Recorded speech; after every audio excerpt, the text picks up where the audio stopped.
नमस्कार, FM news देख रहे हैं आप। मैं हूं आपके साथ नेहा वालिया और वक्त हो चला है उत्तर प्रदेश की अहम खबरों का। बीजेपी और सपा की बात करेंगे सबसे पहले, जिनकी तरफ से आज अपना घोषणा पत्र जारी कर दिया गया है और इस घोषणा पत्र में कई बड़े बड़े वायदे किए गए हैं। यूपी इलेक्शन 2022 के लिए उत्तर प्रदेश की दोनों प्रमुख पार्टियों समाजवादी पार्टी और भारतीय जनता पार्टी ने मंगलवार को अपना घोषणा पत्र जारी कर दिया है।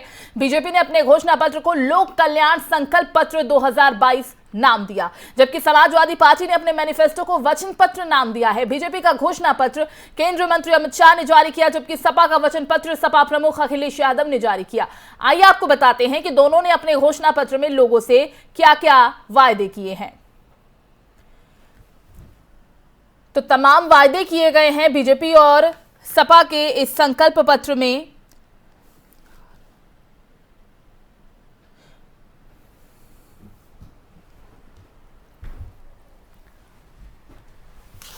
कॉलेज जाने वाली छात्राओं को मुफ्त स्कूटी दी जाएगी, ये बीजेपी का कहना है। लव जिहाद पर 10 साल की जेल, 1 साल का जुर्माना होगा। अत्याधुनिक कन्वेंशन सेंटर बनाए जाएंगे। 10 लाख रोजगार की बात भी की गई है। लेकिन सपा कहती है कि बीपीएल परिवारों को 2 गैस सिलेंडर मिलेंगे। विश्वविद्यालयों की सीटें दुगनी की जाएंगी। 12वीं पास छात्रों को लैपटॉप दिए जाएंगे। कॉलेज जाने वाली छात्राओं को मुफ्त स्कूटी, ये बीजेपी का कहना है। और किसानों के लिए कहा है सपा ने कि सिंचाई के लिए मुफ्त बिजली मिलेगी। घरेलू बिजली 300 यूनिट की होगी। इसी तरह के बड़े बड़े वायदे बीजेपी के संकल्प पत्र में और सपा के वचन पत्र में ग्राफिक्स के जरिए टीवी स्क्रीन पर इस वक्त आपके सामने हैं।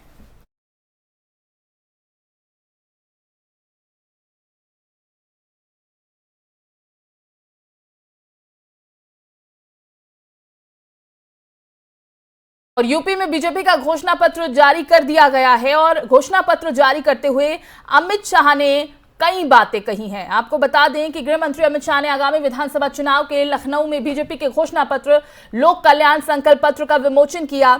इस मौके पर गृह मंत्री अमित शाह ने समाजवादी पार्टी प्रमुख अखिलेश यादव पर निशाना साधते हुए पलटवार किया। अमित शाह ने कहा कि कुछ दिन पहले अखिलेश यादव हमारे संकल्प पत्र को लहराते हुए पूछ रहे थे कि इसमें से बीजेपी ने कितना पूरा किया। आज हम उसका जवाब दे रहे हैं। 2017 में हमने जो संकल्प पत्र जारी किया था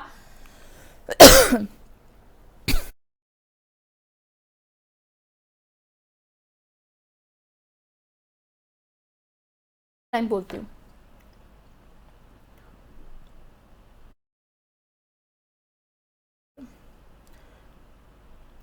तो 92% वायदों को पूरा करने की बात कही गई है अमित शाह की तरफ से। और क्या कुछ उन्होंने कहा, आइए आपको सुनवाते हैं।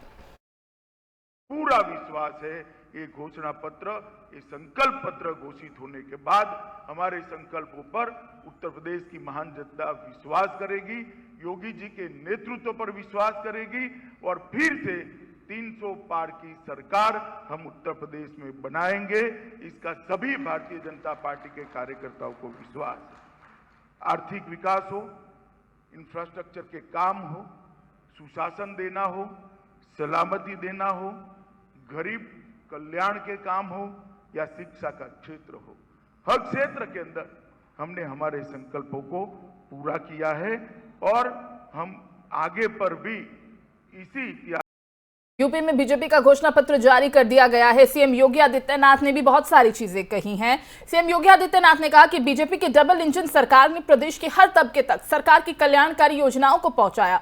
सीएम योगी ने कहा कि 2012 से 2017 के बीच यूपी में 700 से ज्यादा दंगे हुए, सैकड़ों लोग मारे गए, महीनों तक यूपी में कर्फ्यू रहता था, व्यापारी पलायन करते थे, बेटियां स्कूल नहीं जा पाती थी और 5 साल बाद अब यूपी में दंगे खत्म हुए हैं।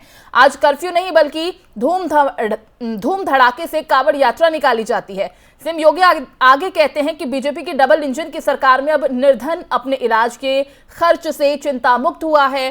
प्रधानमंत्री की कृपा से आयुष्मान भारत के अंतर्गत यूपी के 60 करोड़ नागरिकों को 5 लाख तक मुफ्त इलाज की सुविधा मिली है। अकेले जेवर क्षेत्र में ही 18,246 लोग इस सुविधा के धारक हैं। आइए आपको सुनवाते हैं योगी आदित्यनाथ ने क्या कुछ कहा। मित्रों, 5 वर्ष पहले उत्तर प्रदेश के अंदर हमने वायदा किया था उत्तर प्रदेश कर्फ्यू से मुक्त होगा, हर बेटी सुरक्षित होगी। आज 5 वर्ष जब इस सरकार के बीत रहे हैं, हम कह सकते हैं उत्तर प्रदेश में कानून का राज है, हर बेटी, हर बहन और हर माता अपने आप को सुरक्षित महसूस कर सकती है। 2012 से 2017 के बीच उत्तर प्रदेश में 700 से अधिक दंगे हुए, सैकड़ों लोग मारे गए, महीनों महीनों तक उत्तर प्रदेश में कर्फ्यू रहता था, व्यापारी पलायन करता था, बेटियां स्कूल नहीं जा पाती थीं। आज 5 वर्ष के बाद दंगे उत्तर प्रदेश में के अंदर समाप्त हुए। उत्तर प्रदेश में आज कर्फ्यू नहीं बल्कि धूम धड़ाके के साथ कावड़ यात्राएं निकलती हैं। पर्व और त्योहार शांतिपूर्ण, सौहार्दपूर्ण तरीके से उत्तर प्रदेश के अंदर संपन्न होते हैं। हर बेटी स्कूल जाती है, बेखौफ स्कूल जाती है और हर बहन और हर माता को अपने रोजमर्रा के कार्यों से बाहर किसी। कांग्रेस की राष्ट्रीय महासचिव और यूपी प्रभारी प्रियंका गांधी मथुरा पहुंची। प्रियंका गांधी ने यहां कांग्रेस प्रत्याशी प्रदीप माथुर के लिए जनसंपर्क किया। इससे पहले उन्होंने यमुना पूजन कर मन्नत मांगी। कांग्रेस की प्रदेश में स्थिति पर उन्होंने कहा कि मैं ज्योतिषी तो नहीं हूं, देखेंगे क्या होता है। बताते चलें कि मथुरा कांग्रेस प्रत्याशी के लिए चुनाव प्रचार करने आई प्रियंका मथुरा के विश्राम घाट पहुंची। वहां उन्होंने वैदिक मंत्रोच्चारण के मध्य यानी बीच में यमुना पूजन किया और इस दौरान कांग्रेस नेता दीपेंद्र हुड्डा, महेश पाठक और प्रत्याशी प्रदीप माथुर भी उनके साथ थे। यमुना पूजन करने के बाद प्रियंका गांधी ने मथुरा के विश्राम घाट से लेकर होली गेट तक जनसंपर्क किया। प्रियंका गांधी दीपेंद्र हुड्डा और प्रदीप माथुर के साथ खुली गाड़ी में बैठी और उन्होंने जनसंपर्क किया। इस दौरान उनका कांग्रेस के कार्यकर्ताओं ने फूल बरसाकर जगह जगह स्वागत किया। मथुरा में जनसंपर्क कर लौटते समय प्रियंका गांधी ने बात की और बताया कि जनता नई तरह की राजनीति के लिए अपना समर्थन देगी। बीजेपी के संकल्प पत्र पर प्रियंका ने कहा कि महिलाओं के लिए वही प्रतिज्ञा ली है जिसकी हमने बहुत पहले घोषणा की थी। बीजेपी के संकल्प पत्र में बहुत कुछ नया नहीं है। मुझे लगा कि रोजगार के बारे में बात कर रहे हैं मगर 5 सालों में तो रोजगार दिलाया नहीं, अब क्या पॉइंट है घोषणा पत्र में लिखने का।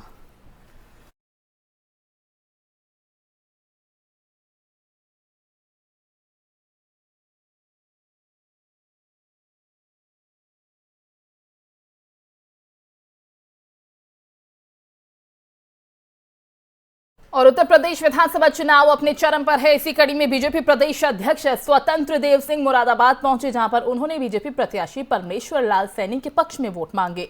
स्वतंत्र देव सिंह ने एक सभा को संबोधित किया जहां बीजेपी कार्यकर्ताओं ने प्रदेश अध्यक्ष का जोरदार स्वागत किया।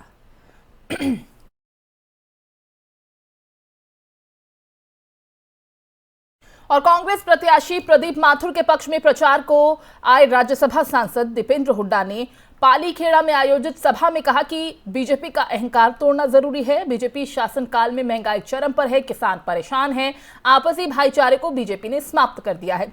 बताते चले कि कांग्रेस प्रत्याशी प्रदीप माथुर के लिए पालीखेड़ा में राज्यसभा सांसद दीपेंद्र हुड्डा वोट मांगने आए थे और कहा कि बीजेपी ने अपने अहंकार के चलते किसानों के आंदोलन को अनदेखा किया और इस दौरान 700 किसानों की मौत हुई। बीजेपी के मंत्री के बेटे ने किसानों को अपनी गाड़ी से रौंद दिया। युवा रोजगार के लिए भटक रहा है। दावा किया कि 5 राज्यों के चुनाव में कांग्रेस पार्टी 4 राज्यों में पूर्ण बहुमत की सरकार बनाएगी और उत्तर प्रदेश में जो सरकार बनेगी उसमें भी कांग्रेस अहम भूमिका में रहेगी।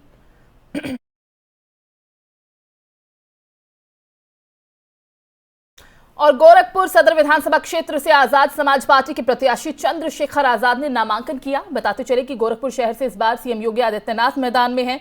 सपा ने सुभावती शुक्ला को उम्मीदवार बनाया है। चंद्रशेखर का दावा है कि इस चुनाव में उनकी स्थिति मजबूत है, वो जीत दर्ज करेंगे।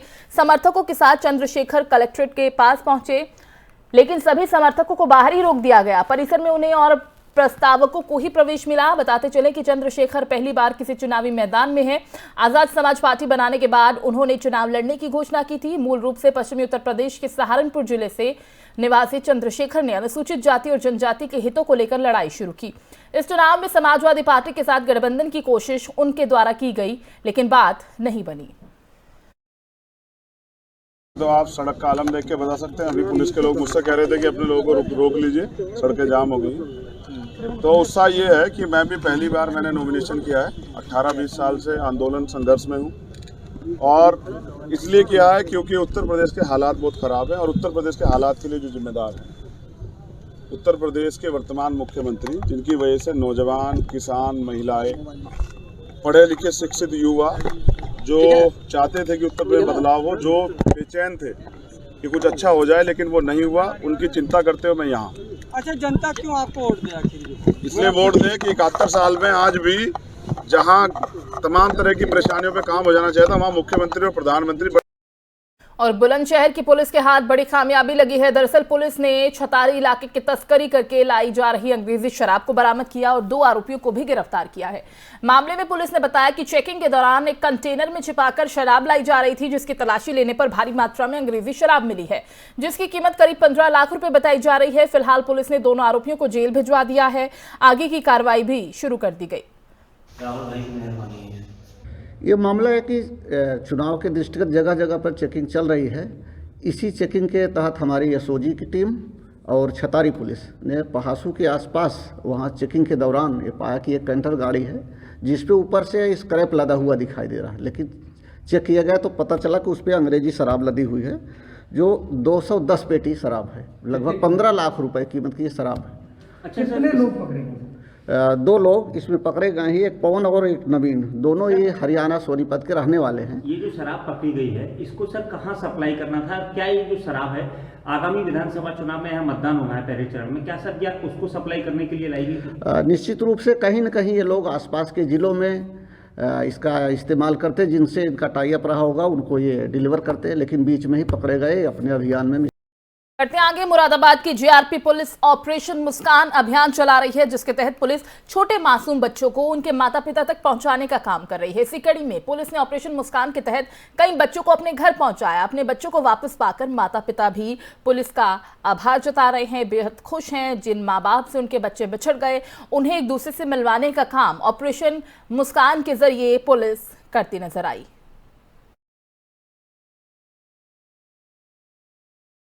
में बात करेंगे चंदौली के मुगल सराय की, जहां पर 2 पक्षों में जमकर पत्थरबाजी हुई। दोनों की तरफ से जमकर लात घूसे चले। बताया जा रहा है कि जानवर पकड़ने को लेकर दोनों के बीच लड़ाई हुई। पत्थरबाजी में कई लोग घायल हुए। वहीं लोगों ने इसकी सूचना पुलिस को दी। मौके पर पहुंची पुलिस ने मामले को शांत कराया और 3 लोगों को पुलिस ने हिरासत में लिया है, जिसके बाद पूरे इलाके में तनाव का माहौल है। भारी संख्या में यहां पर पुलिस बल भी तैनात किया गया।